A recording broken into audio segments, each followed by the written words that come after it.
In this video, I'm going to tell you how to start your own teacher Instagram account in 12 steps.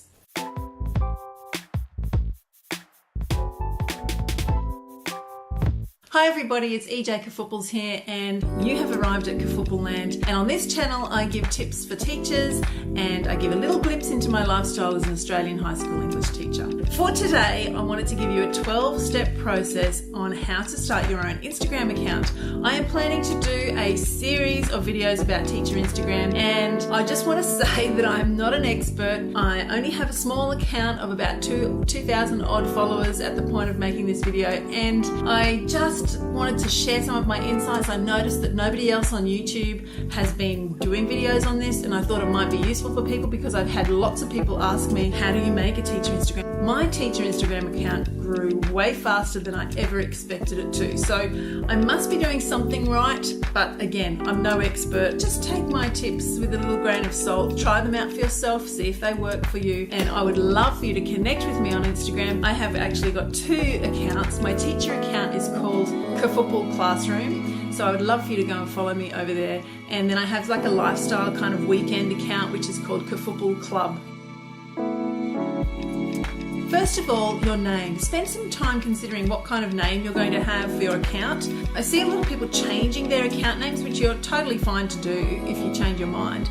But for me personally, I found it a little bit confusing when they changed their account name, and I wasn't quite sure who they were. So my advice on that is just don't rush into it. Spend some time considering what kind of name you will have for your Insta account. For me, I felt that I didn't want to have my own personal name. Kafooples is not my actual name, so I used a pseudonym. I used that both on YouTube, as you know, and on Instagram and on Facebook. I just felt that since I am a professional teacher, I just didn't feel comfortable putting my real name out there. I guess it was a form of protection for me against criticism maybe, and I don't want to misrepresent my employer. I would never do that intentionally, but I didn't want to unintentionally misrepresent my employer. Also, I didn't want students to be following me, even though a couple of them do. Not many, but a couple of them do.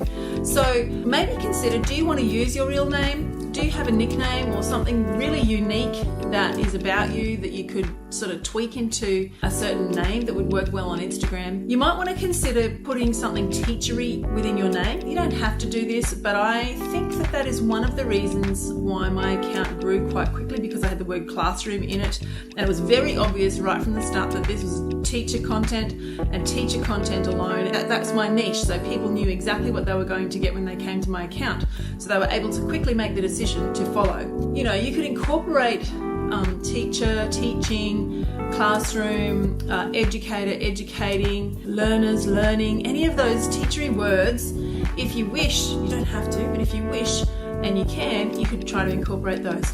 Keep it really unique if possible, because there are so many teachers on Instagram, or teacher accounts I should say, on Instagram that have a similar name, and at the end of the day when I'm scrolling through to relax, and I just don't know who's who half the time. So yeah, I just spend a little bit of time thinking about the name, a really unique, memorable and identifiable name. Number 2 is very simple. You're going to have to make a new email address.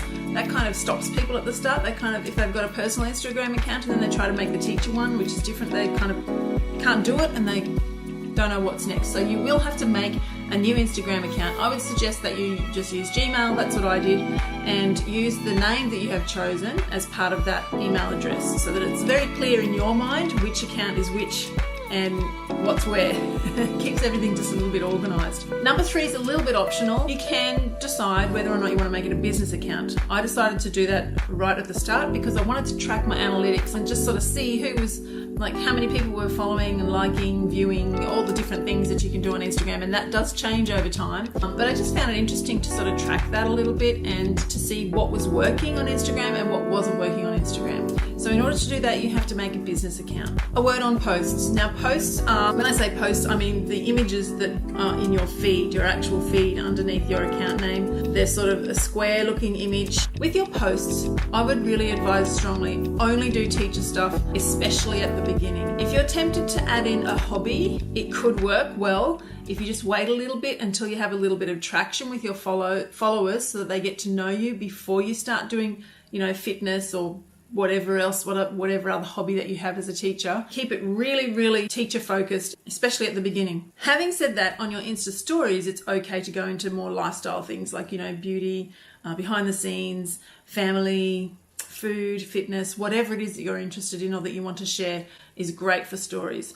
And I will make a separate video about Insta stories a little further down the track. I wouldn't worry too much about a theme as such. A lot of people talk about a theme for Instagram, and to my way of simplistic thinking, I think that teacher stuff is your theme. I wouldn't worry about making colors match and, style match all the way through. I think that that's for us, for busy teachers, that's too much to think about.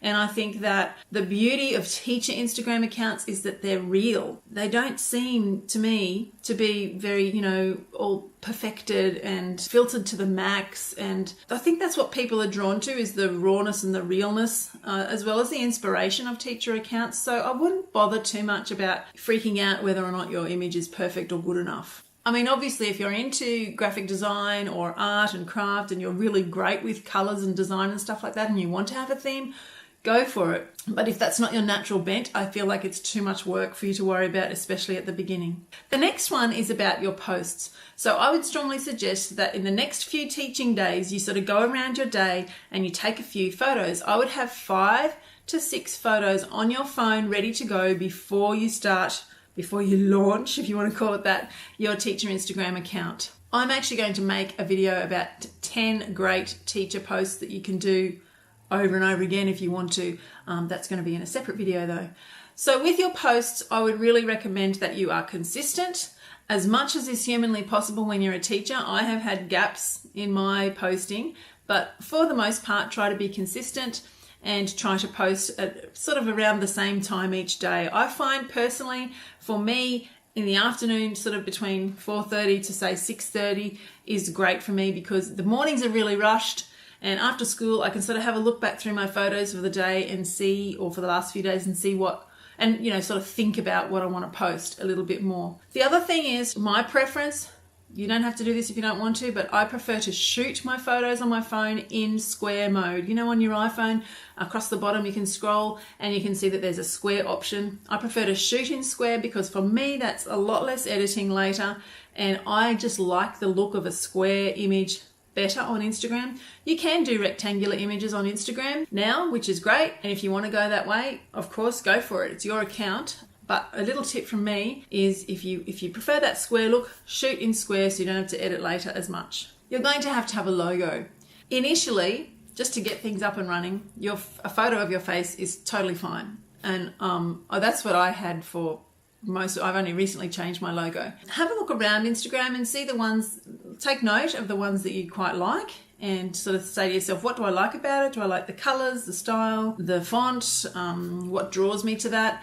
And then try to add your own personality, if you can, to your logo when you're ready to make your logo. You can, if you're not very good or confident in making things like this, then there are people out there who can make them for you at a very reasonable price. I think Heaven in Year 7 does them in New Zealand, and there are loads of other people as well who make them for you. And the beauty is they're digital, so it can be anybody from anywhere around the world who can make it for you. My tip with that is just to, again, like the name, make it very recognizable and very unique, so it's you, and people when they're scrolling through or going across looking at stories know immediately that is you. So you want to have something that's just a little bit unique. If you would prefer to make one yourself, I'm going to make a video showing you how I made my logo. I'm no graphic designer, so it's just a very simple, easy process. So keep an eye out for that video. And also, if you do decide to use text in your logo, just make sure that it's text that's readable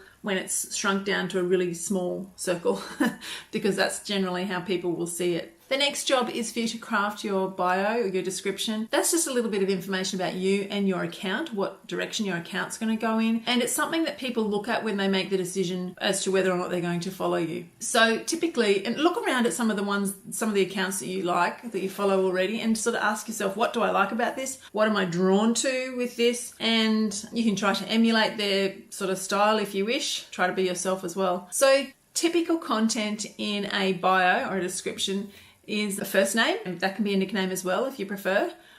what grade you teach or what subject you teach if you're in high school, where you are. You don't have to put your town. You can just put your area or your state and your country, and 1 or 2 hobbies. You know, whether you have pets or whether you're into fitness or whether you are a vegetarian, you know, just 1 or 2 little elements about you that makes you unique. A lot of people use emojis in their bio. So if they're listing things, they put a cute little emoji next to the list. It can be either on the left or the right. And I think that's really cute. And Instagram is really fun, cute, pretty, positive sort of a place. So have fun with the emojis. Pick one that suits you and go for it. So number 8 is about emojis, leading on from number 7.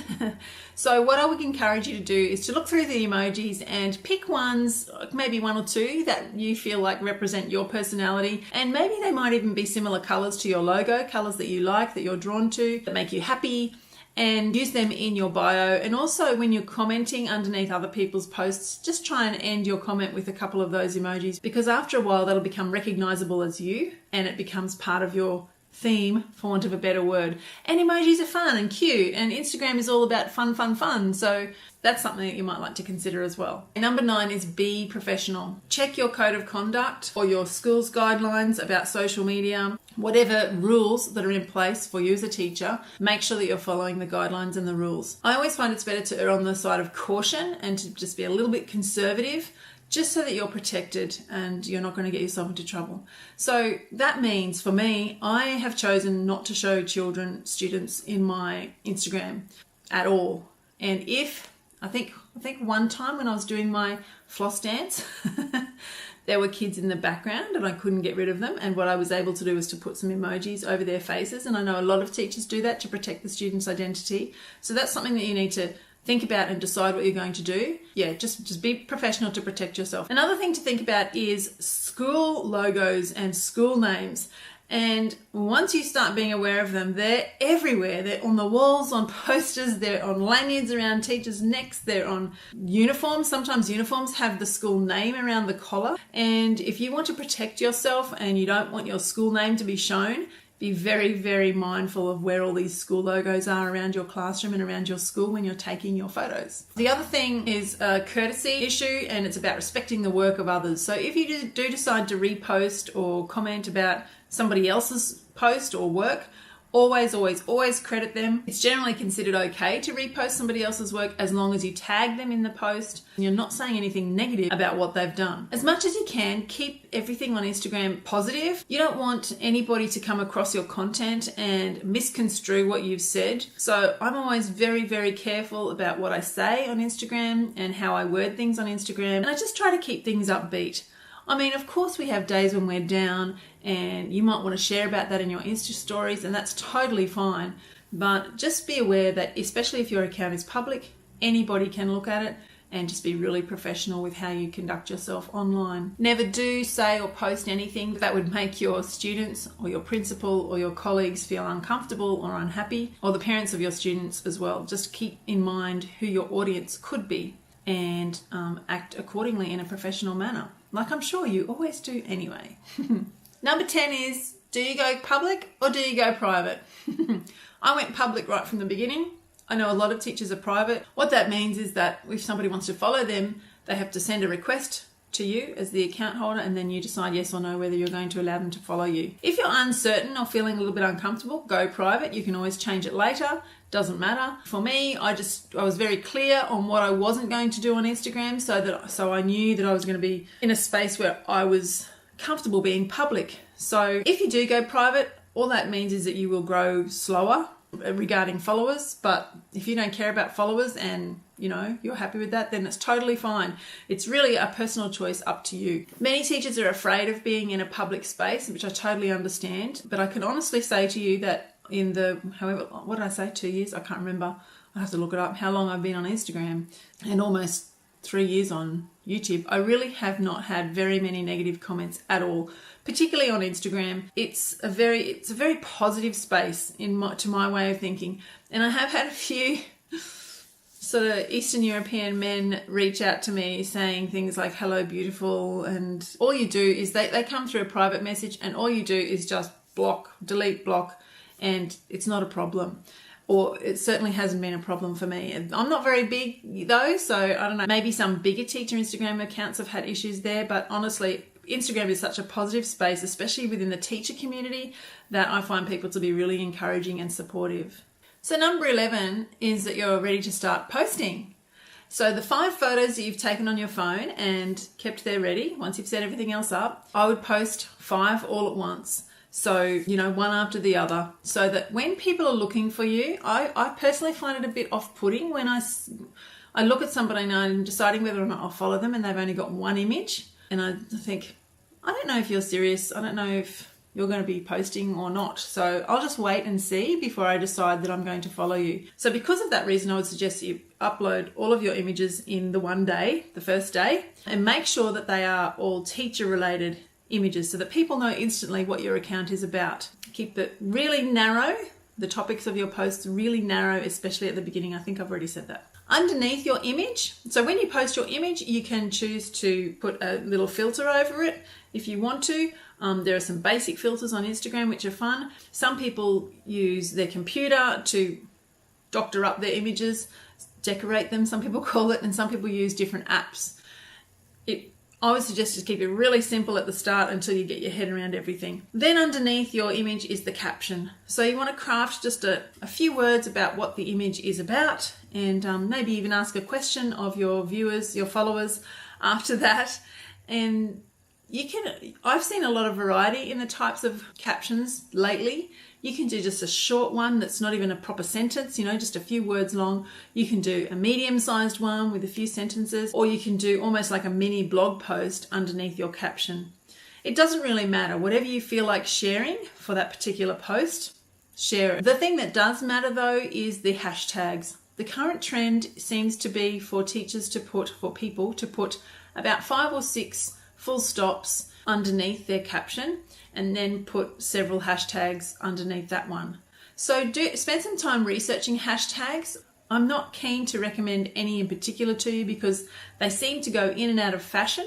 The ones that work well, you know, 2 months ago don't necessarily work well now, and so on and so forth. But look around for some of the teacher related hashtags. You will see, go to my Instagram and have a look at some of the hashtags that I'm currently using, and feel free to use those. You can also follow hashtags as well as accounts on Instagram, and that's always fun to discover people and things, topics, and it's a good way to keep track of what people are doing and what they're up to.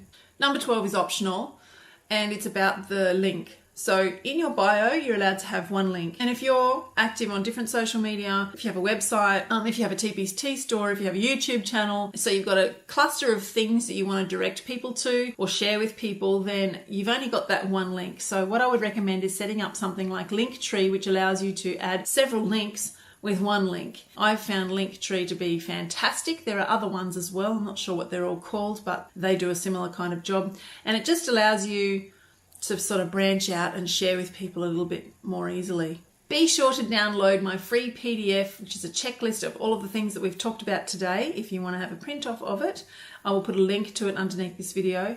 And go and check me out on Instagram if you haven't already. I go by Kafoople Classroom, like I said earlier, on Instagram, and you will find daggy, funny, silly, kind of relatable, I think, images on there. And I try to do stories as well throughout the week, which are heaps of fun to do, and I'm going to make a video about those as well. I think I mentioned that before as well. Eventually, I'm going to have a playlist of all of the teacher Instagram videos that I've made, and so I'm going to link that playlist underneath this video so that you can go and check them out if you would like to. Apart from that, be sure to subscribe to my channel so that you don't miss any videos in the future. Thank you so much for watching and for joining me today, and I would love to check out your new teacher Instagram account, so let me know when you've set it up. Thanks for watching, and I shall see you in the next video.